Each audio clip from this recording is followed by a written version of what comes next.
Have you ever been ready to do something and those thoughts just kind of seep into your mind? Those thoughts that tell you things like, you don't know what you're doing.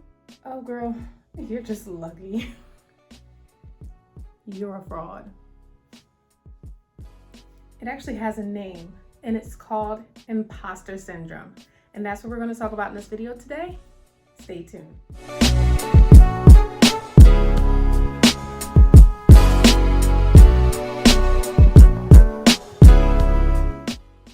Hi, my name is Danielle Holmes and I'm the owner of Career Services by Elle. So in today's video, we're going to talk all about imposter syndrome. But before we talk about that, two things I need you to do. One, make sure you are subscribed to my channel and make sure that you click or hit or press or whatever you're going to do. Make sure that you're touching that bell notification so that you are getting notifications every time that I post a new video to this channel. So what is imposter syndrome? Imposter syndrome describes those feelings of self-doubt or inadequacy that you have that make you feel like you are essentially a fraud. A lot of the time when you are dealing with imposter syndrome or you're hearing those thoughts that I mentioned in the beginning of the video, you might be feeling like you're all alone. You might be feeling like this is just me. No one else is dealing with this. But I'm here to tell you that's not the case. 70% of people have faced or have dealt with imposter syndrome. And some of them are even continuously dealing with it, unfortunately. And did you know that some of your favorite celebrities that you watch on TV or you see in movies or you listen to music from, they even face or have faced imposter syndrome? So people like her, I think you recognize her, him, and her have faced imposter syndrome at one point or another in their career. You might be like, what? These are celebrities. They're getting paid millions of dollars. They're living the luxury lifestyle. How could they be facing imposter syndrome? How could they feel the same thing that I'm feeling? Well, that just goes to show how common this feeling is and how many people actually face it in their careers. There are tons of people out here that are highly successful, but have a very difficult time owning their success. Well, why is that? Why do career changers commonly face imposter syndrome? Well, that's because imposter syndrome tends to kick in at any time in your life when you're about to go through a major change or major transition, and that's what career changers are going through. You're going through a major change in your life. It's huge. It's something that a lot of people, it's your first time going through something like that. So for a lot of people that are going through a career change, you're going through something major. You're going from a comfort zone where you're maybe working in an industry or working in a work environment that you're comfortable in to going into a brand new environment that you're unfamiliar with. Even if you're entering into an industry or entering into a position with transferable skills and experience, it's still brand new. So you're facing and you're dealing with those feelings of imposter syndrome because it's something brand new to you. And a lot of times you're feeling like you're up against other people that have more experience in that industry or more experience in that position, and you're coming in with less experience, less achievements, less things to brag about compared to those other people. And essentially you begin to think, maybe this isn't where I belong, or maybe I don't deserve to be in this position and this is for someone else with more experience than me. So naturally, if you're going through a career change or if you're pivoting in your career, those feelings are going to happen. Those thoughts are going to creep in your mind and you have to deal with it. At this point, you're probably like, what can I do with this imposter or this internal critic that's living inside of my head rent-free? Well, I'm here and I'm going to share with you 8 tips for how you can deal with and fight that imposter syndrome that you will be dealing with or you might deal with if you're going through a career change. Number 1, I need you to understand that you are not alone. It's like the Michael Jackson song, "You are not alone." Like that feeling, I need you to get into that feeling in that moment. You're not alone. Like I said, 70% of people that are, going through a major change, they face imposter syndrome. There are other people that are dealing with this. You have to understand this is not just your battle to deal with. Number 2, face your fears. So when we're talking about facing fears, like it's a duel. It's you against the fear. No, it's really just you looking at that fear and saying and recognizing it and saying, okay, I am scared of X. One of the first steps of overcoming imposter syndrome is recognizing it and facing it head on. So if you understand that fear is there, then you can work through the fear and really think, okay, why is it here? Why am I feeling this way? How can I overcome this? What do I need to work on? Are there skills that I need to gain? Are there areas that I need to strengthen that'll make me feel more comfortable? Really looking at that fear, facing it head on, and thinking of ways that you can overcome it are going to help you. Number 3, this is a hard one for some of y'all, especially for you perfectionists out there. Let go of that desire to be perfect. Understand you're going to make mistakes. Nothing is perfect. You don't have to live up to this level of perfection.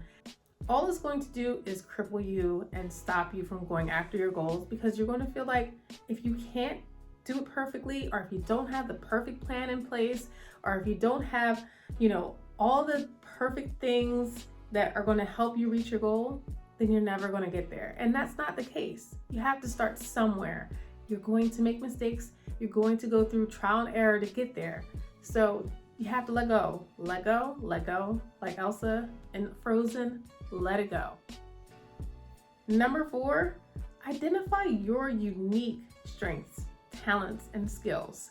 Now, when I work with career changers, all the time I'm pulling out of them those unique skills and strengths that they have, because that's what's going to help them stand out. And sometimes when they see that, when they are able to see it on paper, or I'm able to have that conversation with them and pull it out of them, it's just like, wow, I do have these skills. I can go after that job that I want to go after, or I can make that career move that I want to make. So a lot of times you have to really see and think about the skills that you have and the experience that you have and the strengths that you have, and think of the ways that you yourself are unique and what you can bring to the table. Don't think about it as in like, okay, well, everyone that has this position has this strength and I don't have it. Don't look at that. Look at what you can offer, what you have.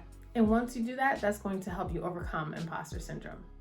Number 5, keep a brag folder. Even if you're moving into a new career, I always suggest having a brag folder. That could be just any type of performance evaluation that you had from previous employers. It could be just a list of achievements that you have that you might have written on your phone in a little notes application. Make sure that you are constantly reminded of the achievements that you've made throughout your career. A lot of those achievements are going to be appreciated by the next employer. You want to make sure that you're constantly reminding yourself that, hey, I am a person that can achieve high levels of success. I'm a person that has accomplishments under my belt. So you want to make sure that you're keeping it, looking at it, holding on to it, and not forgetting about the magic that you created in every single role that you held throughout your career. Number 6, do not compare your chapter 1 to someone else's chapter 15. You have to understand that we all have to begin somewhere. The person that you're looking at that's #goals is a person that also began at the bottom. They're a person that had to start somewhere, and you have to start somewhere too. I think a lot of times when we see these, influencers online, and we see people that are working in the field that we want to work in one day, we're constantly comparing ourselves and saying, I want to be there. I want to do what this person does. Wow, they just got nominated for an award. Oh, wow. We're constantly looking at other people and comparing ourselves to them and thinking that we don't measure up to someone else. But in actuality, you have to start somewhere. And guess what? Your path might become different than their path, or you might even go further than they're going. So we have to think of that starting point. It's not a race. It's a journey, and you have to go through your experience to get to where you want to go. Number 7, reframe your thoughts. So when we started out this video, we talked about some of these thoughts. Remember? I'm a fraud. I don't belong here. Someone else deserves this. I want you to take those thoughts that are living in your head rent-free and turn those thoughts around.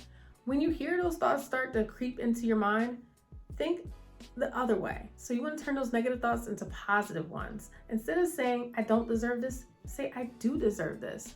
Or if you're saying to yourself that you don't have the skills to do it, okay, you can say to yourself, I don't have the skills to do it right now, but I'm going to learn those skills and I'm going to get this done. So we want to start to build up those positive ways of thinking. And I'm actually going to share right here an example of how that can be done. Number 8, find a supportive community. When we're talking about finding a supportive community, you might even have a supportive community that you're not utilizing, or you might need to build a supportive community. It could be friends, family, significant other. It could be professional associations. It could be people that you went to college with. It could be colleagues. Whoever those people are, you want to make sure that you have people that you can lean on, people that you can talk to and voice your feelings. It could even be a therapist, okay? It could be a career coach. You need to make sure that you have people that you can talk to help you work through these fears and work through those negative thoughts, people that are going to help you really get your mind on the right track and say, hey, forget all that negative thinking. You deserve this. You're not a fraud. You're going to work hard and you're going to go after whatever you set to go after. You need people on your team like that. So definitely make sure you build that supportive community, and absolutely more than ever, lean on them. They're going to help you on your path to success. So that's it. That's all about imposter syndrome, how to overcome it, what it's all about, the ins and outs. Covered all that in this video. If you have any questions, you could always email me at elle@ellecareerservices.net.